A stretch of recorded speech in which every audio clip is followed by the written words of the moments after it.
Messieurs, mesdames, messieurs. Non, c'est vrai. Je suis très content des arbitrages. Et je n'ai qu'une seule frayeur, moi. C'est que le débat parlementaire, avec la liberté que l'on connaît aux parlementaires et leur pouvoir d'amendement, eh bien, ils auront la liberté de ne pas trop utiliser le pouvoir d'amendement pour changer notre projet. En plus, avec le principe que vous savez, si on devait changer fondamentalement les choses, il faudra tout gager. Ça veut dire compenser. Voilà, moi en tout cas, je tiens à vous remercier pour ce matin, pour la présentation de ce budget. Je vous remercie d'autant plus que cette année, de façon un peu exceptionnelle, une grande part des données clés du budget de la mission Outre-mer a déjà été dévoilée, à l'occasion de divers arbitrages qui ont été rendus par le Premier ministre ces dernières semaines, en particulier sur la réforme des dispositifs incitatifs à l'investissement outre-mer. D'ailleurs, c'est un peu particulier. Ce budget s'est fait tout le long. Pendant de longs mois, vous avez vécu ça presque en direct. Et c'est une méthode assez originale qui a un peu effrayé mes collègues.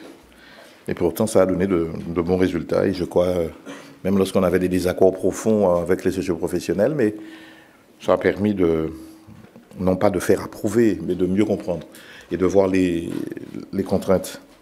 De faire comprendre d'ailleurs les difficultés d'élaboration d'un budget.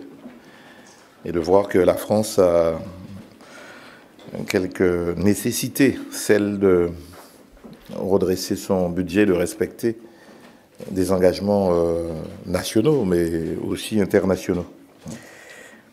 Devant me rendre à Lille pour les rencontres outre-mer de l'USH, vous le savez, je n'ai pu, comme mes collègues, vous présenter dès hier le budget de mon ministère dans la foulée de la grande présentation faite par Moscovici et Bernard Cazeneuve. Je vous remercie, vous êtes là, alors que vous savez déjà tout. On peut dire ça comme ça, ou presque. Vous savez par exemple combien l'équation budgétaire a été compliquée. Les conditions d'élaboration du projet de loi de finances 2013 avaient déjà été difficiles. Celles qui ont présidé à la préparation du PLF 2014 l'ont été encore davantage. C'est pourquoi ce budget, qui est conçu pour impulser le redémarrage de l'emploi et de la croissance, est aussi un budget placé sous le signe du courage politique. Du courage politique. Celui du président de la République, du Premier ministre et de tout le gouvernement qui assume ensemble, depuis 2012, une politique cohérente de redressement des comptes publics. C'est une politique difficile, faite d'efforts pour les ménages, pour les entreprises, pour les collectivités locales, mais aussi pour l'État. C'est une politique difficile, mais rendue nécessaire par la situation dans laquelle nous avons trouvé la France en mai 2012.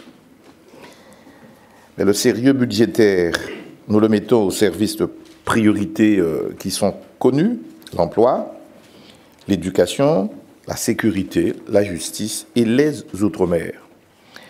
Car vous savez aussi que dans ce budget qui affiche tout de même 15 milliards d'euros d'efforts structurels sur les dépenses de l'État, nous parlons bien de 15 milliards, dans un paquet d'ailleurs de 18 milliards.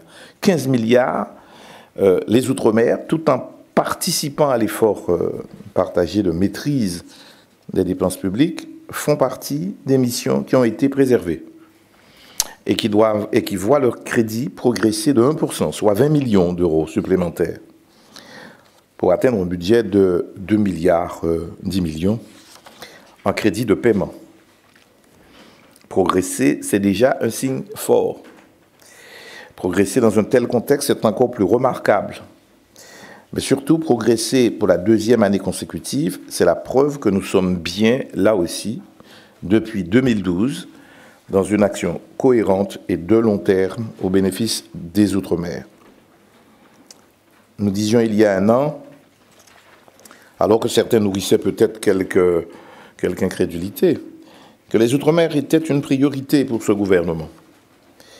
Nous ne faisions pourtant que réaffirmer un engagement de campagne du président de la République.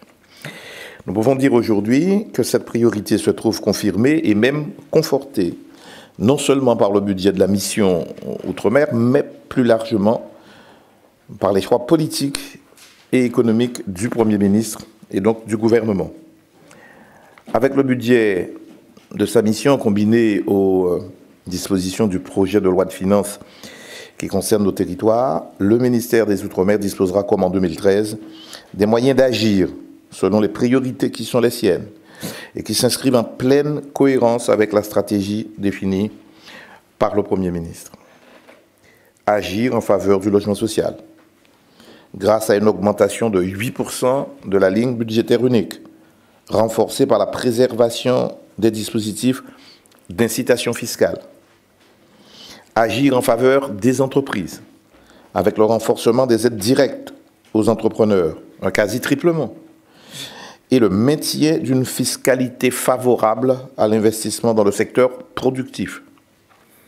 Agir en faveur de l'investissement public, en poursuivant le plan de rattrapage et le maintien de moyens importants dédiés à l'achèvement des contrats de projet et de développement. Agir enfin en faveur de la jeunesse et de l'emploi, notamment en renforçant les moyens du service militaire adapté, qui progresse de 8% pour tenir l'engagement SMA E6000. Ce sont là des actions qui bénéficient aux territoires dans leur ensemble, aux ménages, aux entreprises et aux collectivités locales. Ces moyens accrus ne sont pas pour moi la source d'un quelconque triomphalisme. Nos territoires connaissent des difficultés spécifiques auxquelles le gouvernement a décidé de s'attaquer résolument. Le chômage de masse, le manque de logement, on en parlait hier, les retards de développement, le besoin d'un plan d'excellence éducative. Ces moyens accrus sont nécessaires pour engager des politiques publiques efficaces, pour répondre aux défis des 12 territoires qui composent les Outre-mer. Et pour tout vous dire, ces moyens accrus sont aussi pour nous une forme d'obligation de résultat.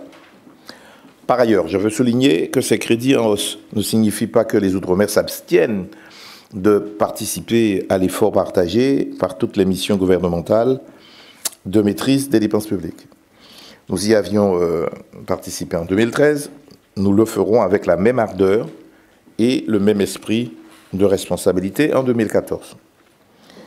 Et nous le faisons en suivant le principe fixé par le président de la République, un principe juste et équilibré, qui veut que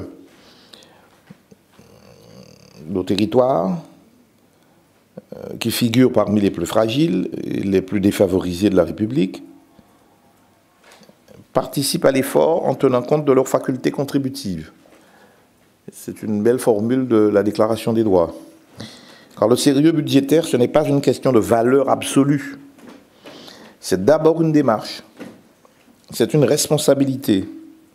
C'est une sobriété dans l'utilisation des deniers publics. Et c'est surtout la volonté d'utiliser les moyens à notre disposition de la manière la plus efficace et la plus efficiente possible. Nous avons choisi de recentrer le dispositif d'exonération de charges sociales patronales sur les bas salaires, qui sont, selon les études que nous avons pu conduire, les plus sensibles à la variation du coût du travail.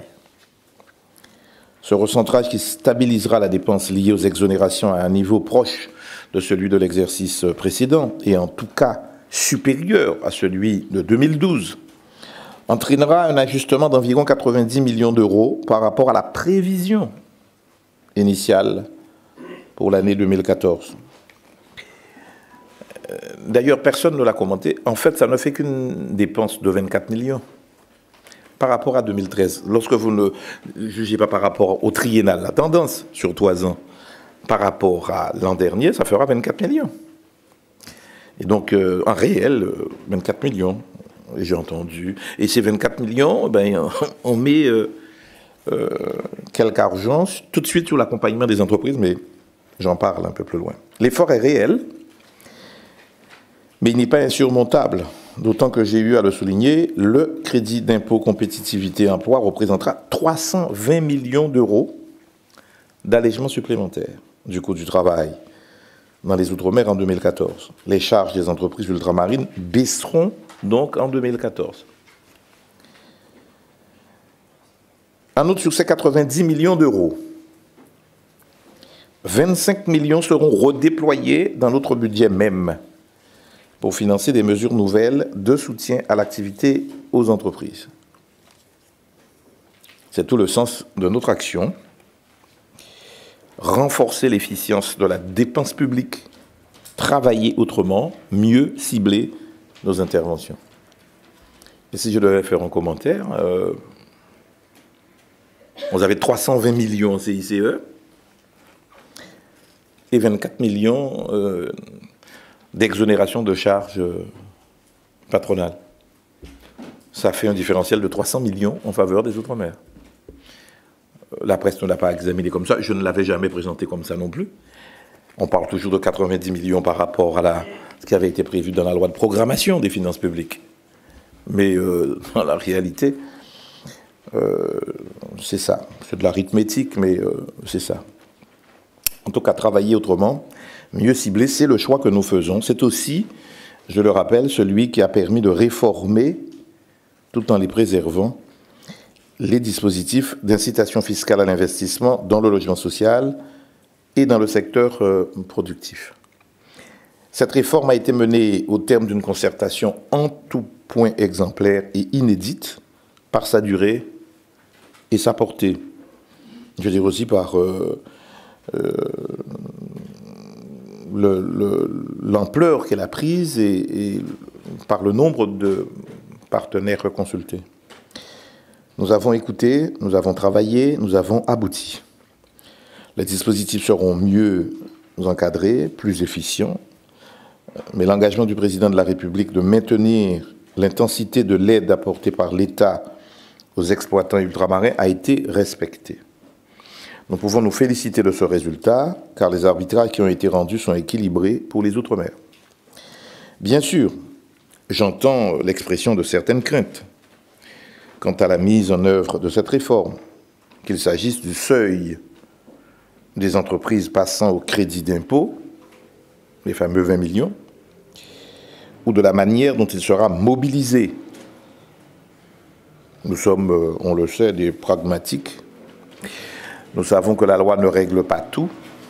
Alors, je vous le confirme, car je l'ai déjà dit, je serai attentif aux conditions de mise en œuvre de cette réforme.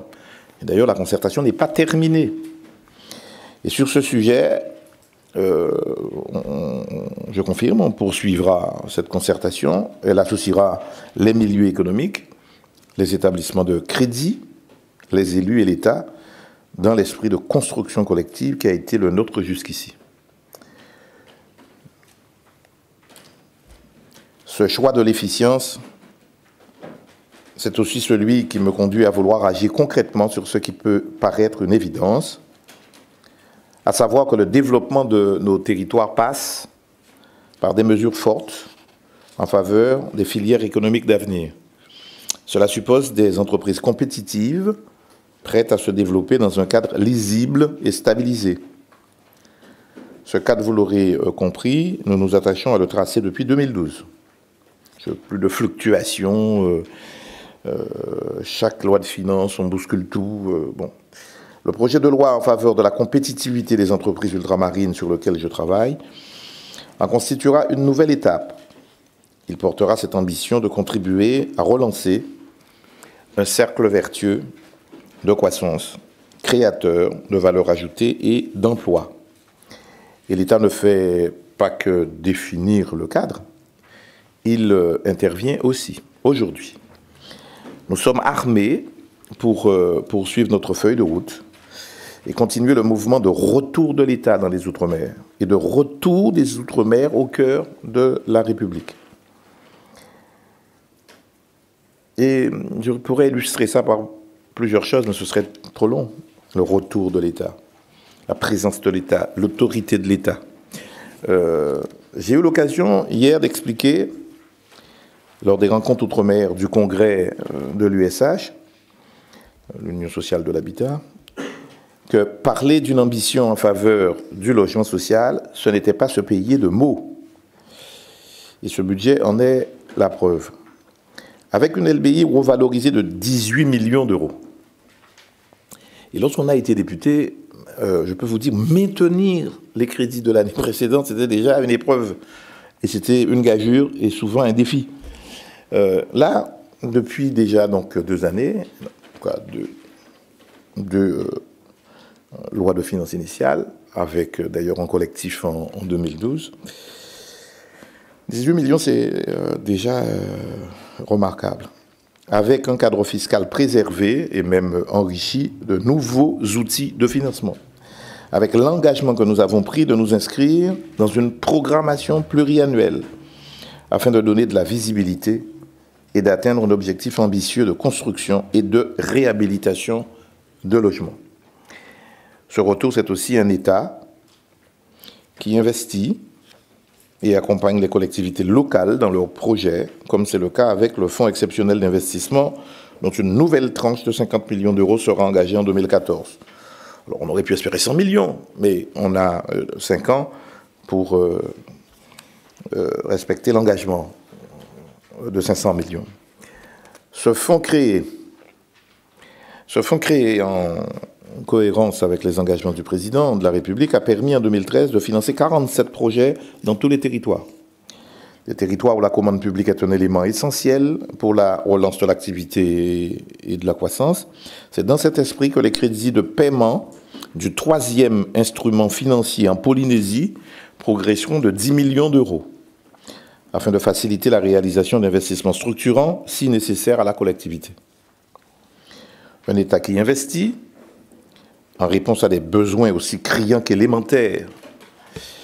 C'est ainsi que 20 millions d'euros seront engagés pour financer les constructions scolaires en Guyane et à Mayotte. Un État qui investit dans la formation des hommes et en particulier des jeunes. C'est ce que nous faisons en augmentant les moyens du SMA et en sanctuarisant les crédits de l'ADOM. Alors vous le constatez, les Outre-mer participent à l'effort national de redressement des comptes publics, mais ils le font à leur mesure.